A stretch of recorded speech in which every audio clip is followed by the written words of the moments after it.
Hey guys, it's Jenna G. Today we're going to be making this delicious mouth-watering pepper beef.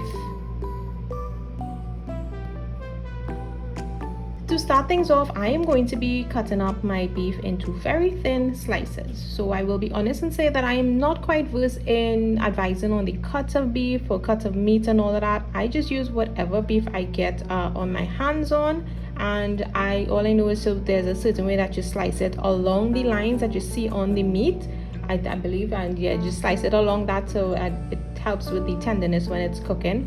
And in this particular one, I'm going to be slicing it up really thin just to make sure that it cooks through nice and properly.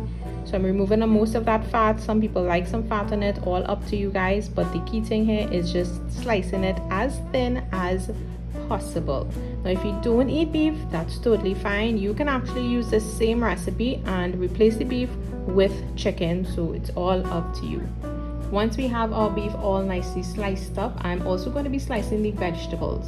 So for this, I'm going to be using a red bell pepper, yellow bell pepper, and onion, but you can use green peppers in there, sweet peppers in there as well if you want to, chili peppers, whatever peppers you have on hand. These aren't hot in any way at all. What I'm going to be doing is just thinly slicing them, or you can slice them up thick if you want. You can even slice them up or cut them up into chunks.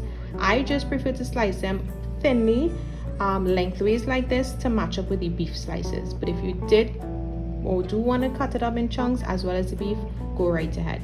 So once I have the peppers and the onions cut up thinly there, I'm just going to set them aside. And of course you can use as much as you want to, all up to you. I'm going to be creating my sauce now. So in a bowl, I am combining some brown sugar with some dark soy sauce and some cornstarch. Now the soy sauce is dark, so you want to be mindful of this high sodium content. Salt wise, if you are using the light one, you're going to need a little more in it, and of course you'll need to add some more salt in the dish later on. So I'm going to be adding some water to this, and I'm just going to be stirring that up, and this is the sauce that we are going to be using in this dish. So let's just talk about all the ingredients we'll need. I have my beef already thinly sliced. I'm going to be cooking with avocado oil, of course, chosen brand. I'm going to be using some sesame oil, some onions, my peppers, the sauce, grated garlic, grated ginger. I'm going to be using some cayenne pepper, chili flakes, and JGM Products Chinese seasoning in this. So I'm going to be lightly seasoning that beef with some of the salt. I'm also going to be adding some of the cayenne pepper in there as well. And now to start cooking everything, I'm just going to be heating up my avocado oil in a wok. And once it's nice and hot, I'm going to be sauteing the grated garlic and the ginger just for a few minutes. They're a few seconds actually, and going to start smelling so fantastic. Your mouth's going to start watering. Once that's nicely sauteed, in goes our thinly sliced beef pieces.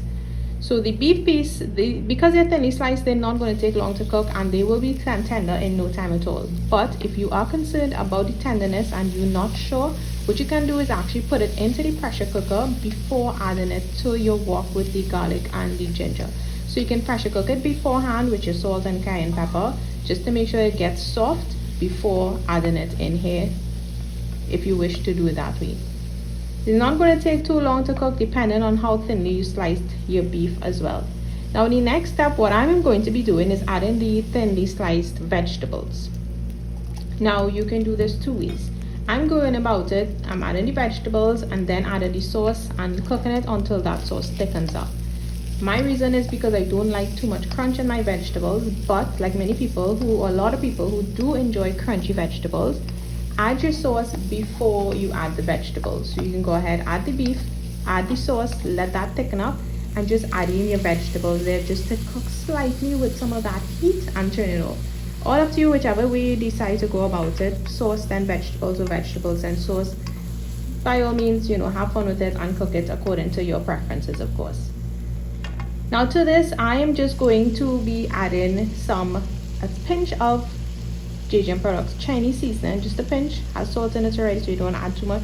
I'm also going to be adding some cayenne pepper for that heat, and some chili flakes is going to go in there as well. So you can add as much as you like in this step. It depends on how peppery you want your pepper beef to be. So I'm cooking this until that sauce thickens up there, and then I'm also going to be adding some sesame oil to it. Nice extra flavor in there. And before you know it, guys, you have your simple pepper beef dish, and I like to garnish mine with some freshly chopped up chives. So into my wok, I'm going to be adding some of that freshly chopped up chive, and using a scissors is actually super handy when it comes to cutting up our chive especially.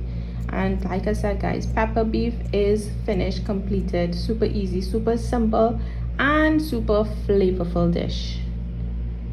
And so there you have your pepper beef guys. I hope that you all try it out. If you have any questions, let me know down below. When you do try it out, don't forget to send me those pictures. I'd love to see them. So I hope you all enjoyed this video, enjoyed this dish. Give it a try. Thanks so much for watching, and I'll see you all in my next video.